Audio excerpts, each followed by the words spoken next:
जे निवडून आले त्यातल्या अनेक लोकांचे मला फोन जे आले, जे सत्तेमध्ये आले आहेत त्यांचे मला अनेकांचे फोन आले, त्यांना शॉक बसलाय.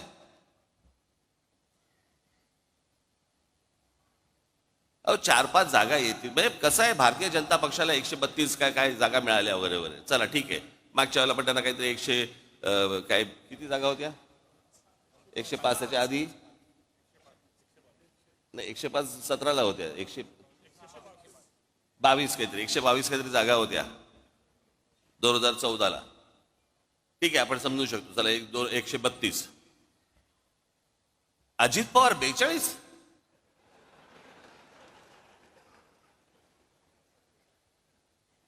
म्हणजे 4-5 जागा येतील की नाही असं सगळ्यांना वाटत असताना अजित पवार 42, कोणाचा तरी विश्वास बसेल का याच्यावरती?